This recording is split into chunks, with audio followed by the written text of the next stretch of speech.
बिस्मिल्लाहिर्रहमानिर्रहीम। अस्सलाम वालेकुम डियर स्टूडेंट्स, मैं आपका टीचर ज़हीर अहमद कुरैशी। बच्चों, लास्ट लेक्चर के अंदर हमने डेटाबेस मैनेजमेंट सिस्टम और डिफरेंट डेटाबेस मैनेजमेंट सिस्टम्स को डिस्कस किया था। उसमें हमने देखा था कि डेटाबेसेस डेवलप करने के लिए कौन से डेटाबेस मैनेजमेंट्स यूज हो रहे हैं और उनके साथ साथ वो किस तरह से अपने ऑपरेशंस को परफॉर्म करते हैं। उन डेटाबेस मैनेजमेंट सिस्टम के क्या डिफरेंट फीचर्स हैं। आज का टॉपिक हमारे पास selecting a suitable database management system है और उसके साथ साथ हम माइक्रोसॉफ्ट एक्सेस की इंटरफेस को भी डिस्कस करेंगे। तो बेटा स्टार्ट करते हैं selecting a suitable database management system से। MS Access 2013 is selected as a learning tool at this level. For you people, हम क्या select कर रहे हैं? Microsoft Access 2013 को select कर रहे हैं। इसके फीचर्स इसके पुराने वर्जन से मिलते जुलते हैं, लेकिन लाजमी बात है जब एक नया वर्जन आता है तो उसमें कुछ ना कुछ एडवांसमेंट्स तो होती हैं, तभी तो नई रिलीज की जाती है। ठीक है, इसके पुराने वर्जन के अंदर इससे पहले जो वर्जन आए हैं उसमें 2010 ऑफिस भी है, उसके अलावा 2007 ऑफिस भी था, 2003 ऑफिस भी था जो कि कंप्लीटली डिफरेंट इंटरफेस के साथ था 2003 का, और 2000 ऑफिस भी मौजूद था। लेकिन लेटेस्ट होने की वजह से एमएस एक्सेस 2013 जो कि माइक्रोसॉफ्ट ऑफिस 2013 का एक टूल है, उसे हम यूज करेंगे आपके सिलेबस के अंदर। क्यों यूज कर रहे हैं? क्योंकि ये एक पॉपुलर डेटाबेस मैनेजमेंट सिस्टम है फॉर बिगिनर्स और इसके साथ साथ ये ग्राफिकल यूजर इंटरफेस प्रोवाइड कर रहा होता है, जिसके जरिए हम आसानी से ये सीख सकते हैं कि डेटाबेस कैसे डेवलप की जाएगी और किस तरह से उसे मैनेज किया जा सकता है। डिफरेंट टूल्स को डिफरेंट वेज में परफॉर्म करने की फैसिलिटी प्रोवाइड करता है।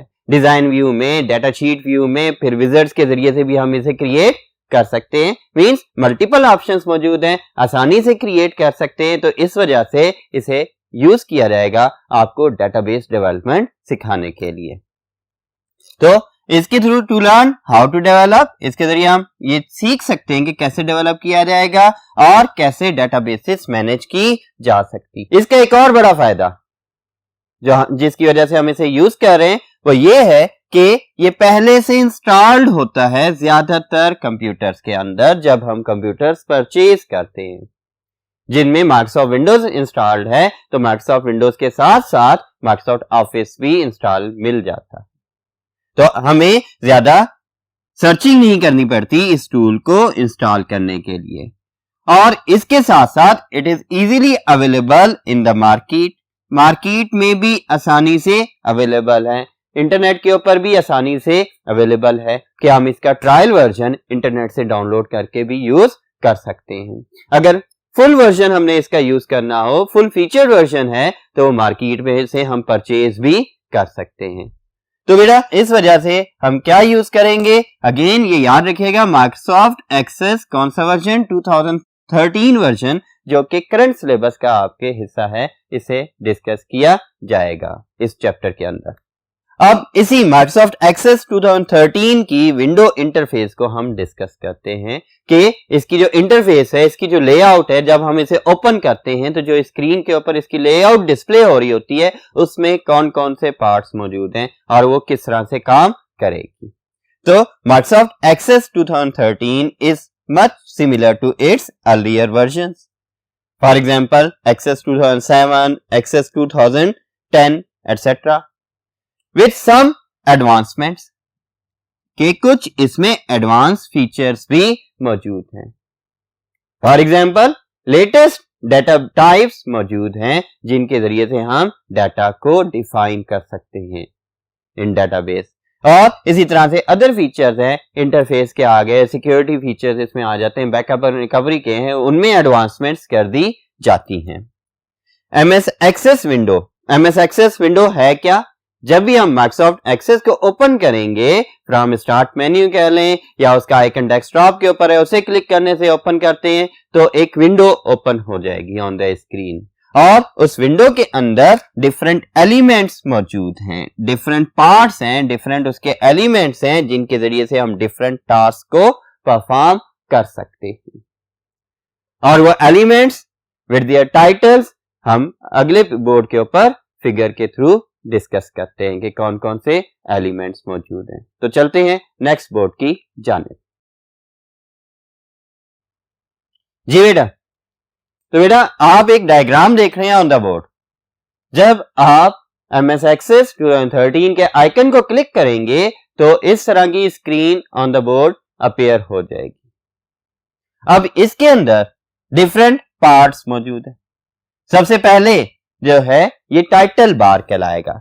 सबसे पहला जो बार आ रहा है टाइटल बार है, और टाइटल बार के एंड के ऊपर वो तीन जो ऑप्शंस आप देख रहे हैं, क्रॉस है, मैक्सिमाइज और मिनिमाइज बटन, ये कंट्रोल बटन्स कहलाते हैं। इसके जरिए हम विंडो को कंट्रोल कर सकते हैं। और टाइटल बार के ऊपर आपके डेटाबेस का टाइटल आ रहा होता है, उसकी लोकेशन आ रही होती है कि ये डेटाबेस कहां पर सेव्ड है और इसका टाइटल क्या है, किस नाम से सेव्ड है। टाइटल बार के नीचे अगर आप देखें तो ये हमारे पास एक्सेस रिबन कहलाता है। ये दो जो बार्स हैं, दोनों बार मिलकर एक्सेस रिबन कहला रहे हैं। इस बार के अंदर ऊपर जो है file, home, create, external data, database tools जो आप देख रहे हैं, इन्हें हम टैब्स कहते हैं। जब भी किसी भी टैब को हम क्लिक करेंगे तो एक्सेस रिबन जो नीचे रिबन मौजूद है उसके अंदर उससे रिलेटेड एलिमेंट्स अपीयर हो जाएंगे। डिफरेंट आइकन्स की फॉर्म में एलिमेंट्स अपीयर हो जाएंगे और अब हम उन आइकन्स को क्लिक करके हम अपनी टास्क परफॉर्म कर सकते हैं। जैसे उन आइकन्स को क्लिक करेंगे मेन स्क्रीन के ऊपर वो उससे रिस्पेक्टिव ऑप्शंस को ओपन कर देगा, और वो ऑप्शंस जब ओपन हो जाएंगे तो उसमें डिफरेंट टास्क परफॉर्म की जा सकती हैं। अगर इससे नीचे देखें तो स्क्रीन दो हिस्सों में डिवाइडेड है। पहला हिस्सा जो लेफ्ट साइड के ऊपर है इसे नेविगेशन पेन कहते हैं, और जो दूसरा हिस्सा है वो मेन विंडो कहलाता है। जितनी भी एक्टिविटीज परफॉर्म की जानी है वो सारी की सारी मेन विंडो के अंदर परफॉर्म की जाएंगी। और जो नेविगेशन पेन है, जितने भी ऑब्जेक्ट्स हम क्रिएट करेंगे माइक्रोसॉफ्ट एक्सेस के अंदर, और वो तमाम के तमाम ऑब्जेक्ट्स कहां पर अपीयर होंगे, नेविगेशन पेन के अंदर अपीयर होंगे। ऑब्जेक्ट्स कौन से हो सकते हैं, जितने भी हमने टेबल्स क्रिएट कर दिए, अब वो टेबल्स कहां पर शो हो रहे होंगे कि कौन कौन से टेबल बने हुए हैं, और उन्हें अगर हम ओपन करना चाहें तो क्लिक करके ओपन कर सके, वो नेविगेशन पेन में मौजूद हैं। फॉर्म्स जो भी क्रिएट किए जाएंगे वो सारे के सारे नेविगेशन पेन में है। क्यूरीज जो लिखी जाएंगी वो भी कहां पर आ रही होगी, ऐसे टाइटल के साथ लिंक्स की फॉर्म में आ रही होती है। जैसे ही हम उसे क्लिक करते हैं वो ओपन हो जाती हैं इन द मेन स्क्रीन। ठीक है, इसी तरह से आपके पास जो रिपोर्ट्स हैं वो भी सारी यहां पर आ रही होती हैं। जो स्विच बोर्ड एलिमेंट्स का फॉर्म बनता है में नेविगेशन पेन के अंदर ही मौजूद होता है। तो जो ऑब्जेक्ट्स बने आपकी डेटाबेस के अंदर वो सारे के सारे नेविगेशन पेन में आ जाएंगे, और मेन विंडो के अंदर मेन कंटेंट्स ओपन हो जाते हैं जिनके ऊपर हम डिफरेंट ऑपरेशंस परफॉर्म कर रहे होते हैं। जो काबिल जिक्र पार्ट्स हैं इस विंडो के, उनमें एक्सेस रिबन आ जाता है, माइक्रोसॉफ्ट ऑफिस बटन आ जाता है, एक्सेस नेविगेशन पेन आ जाता है। अब माइक्रोसॉफ्ट ऑफिस बटन, ये जहां पर फाइल आपको लिखा नजर आ रहा है, पिछले वर्जन्स के अंदर इसमें ये एक बटन बना होता था माइक्रोसॉफ्ट ऑफिस के लोगो के साथ। उसे जब हम क्लिक करते थे तो फाइल से रिलेटेड तमाम ऑपरेशंस को उसके अंदर परफॉर्म कर सकते थे। और इवन ये एक्सेस 2013 के डिफरेंट वर्जन्स में भी मौजूद है, लाइक प्रोफेशनल एडिशन वगैरह के अंदर भी ये मौजूद हो सकता है।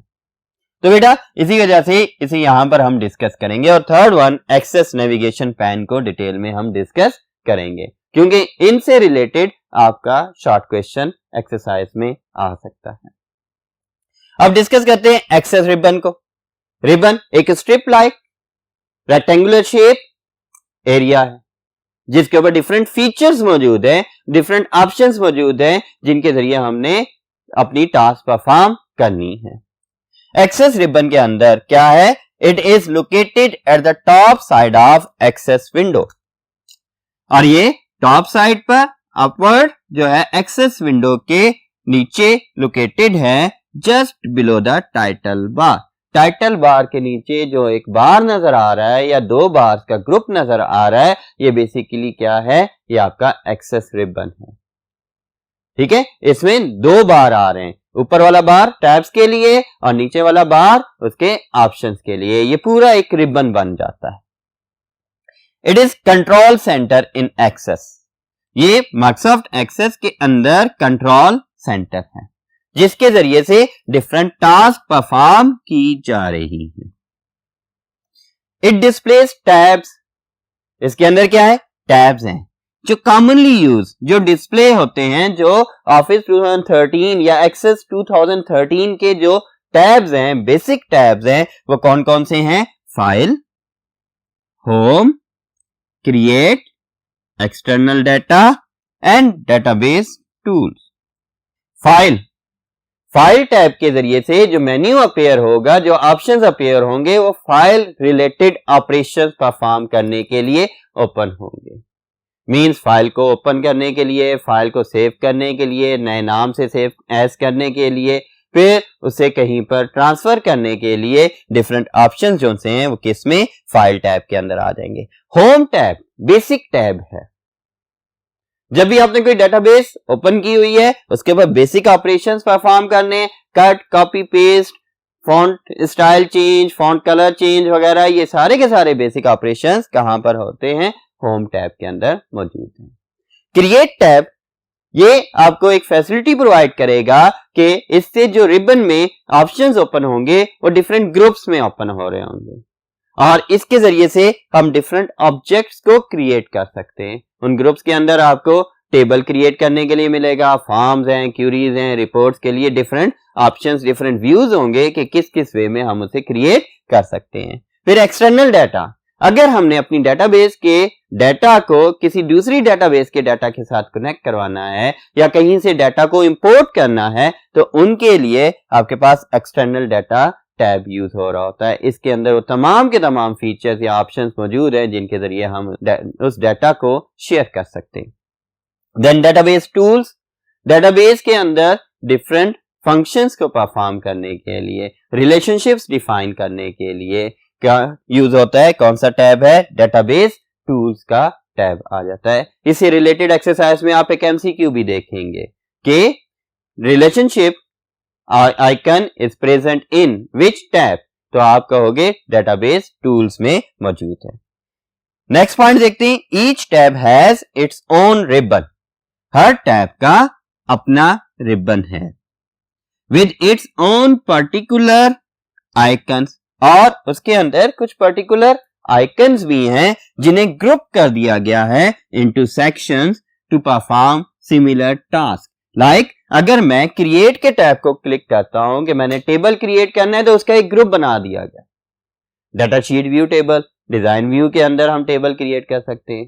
फिर इसी तरह से अगर रिपोर्ट की बात करते हैं तो रिपोर्ट को डिजाइन मोड के अंदर हम क्रिएट करना चाहें उसका आइकन मौजूद है, फिर विजार्ड के थ्रू ओपन करना चाहें तब हमारे पास उसका ऑप्शन मौजूद है। तो इस तरह से हमारे पास ग्रुप कर दिया जाता है एक जैसी टास्क को, ताकि उन फीचर्स को, उन ऑप्शंस को ढूंढना आसान हो जाए। तो बेटा ये था आपके पास एक्सेस रिबन से रिलेटेड इंट्रोडक्शन के एक्सेस रिबन में क्या क्या चीजें होती हैं। नेक्स्ट बोर्ड पर चलते हैं और बाकी दो पार्ट्स को डिस्कस करते हैं। जी बेटा, अनदर इंपॉर्टेंट पार्ट जिस तरह मैंने आपको पहले बताया है कि ये पुराने वर्जन्स में तो मौजूद था और अभी कुछ एडिशंस के अंदर भी ये ऑफिस बटन मौजूद है। इससे रिलेटेड देखते हैं ये है क्या और इसके अंदर कौन से फंक्शंस परफॉर्म किए जा सकते हैं। तो Microsoft office button appears at the top left corner of access window। अब जब टॉप लेफ्ट कॉर्नर है, बिल्कुल टॉप लेफ्ट कॉर्नर के ऊपर ये अपीयर होता था और यही चीज अपीयर्ड इन सम वर्जन्स, और ये डिस्प्लेड था या मौजूद है किसमें, कुछ वर्जन्स के अंदर। It is same as file tab in current Access windows. जो अभी हम वर्जन पढ़ रहे हैं एक्सेस 2013 का, उसके अंदर ये फाइल टैब के तौर पर यूज हो रहा है।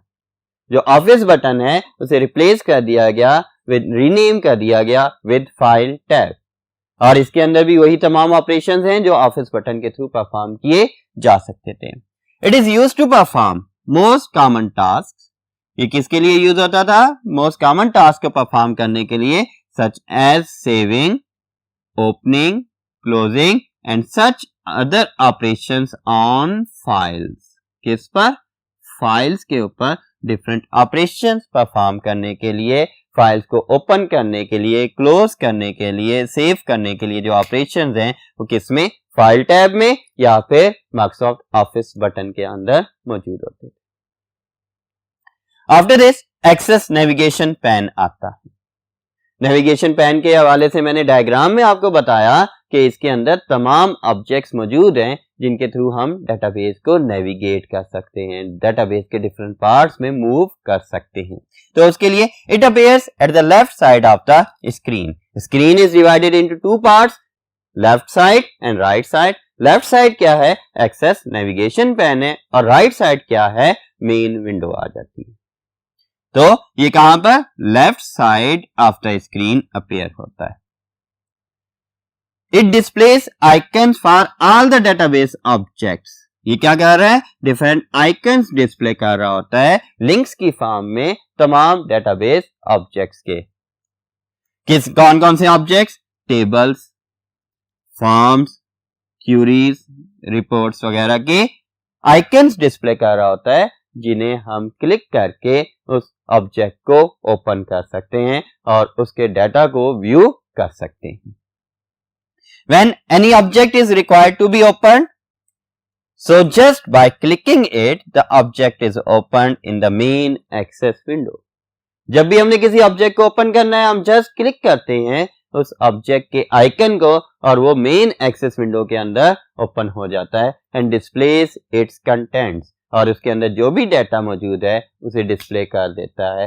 किस फॉर्म में? जिस फॉर्म में उसने स्टोर किया हुआ है। टेबल्स होंगे तो वो रोज एंड कॉलम्स की फॉर्म में आ जाएंगे, फॉर्म होगा तो डिफरेंट फॉर्म ऑब्जेक्ट्स के थ्रू उसे डिस्प्ले कर रहा होगा, रिपोर्ट्स होंगी तो एक फॉर्मेटेड आउटपुट फॉर्म में डाटा को डिस्प्ले कर देगी। तो बेटा ये था आज का लेक्चर जिसके अंदर हमने ये चीज डिस्कस की कि कौन सा डेटाबेस मैनेजमेंट सिस्टम सिलेक्ट करना चाहिए, और जो डेटाबेस मैनेजमेंट सिस्टम हमने सिलेक्ट किया उसकी इंटरफेस को डिस्कस किया गया। उम्मीद है कि आपको आज का लेक्चर समझ आया होगा। अपना ख्याल रखिएगा और मुझे इजाजत दें। अल्लाह हाफिज।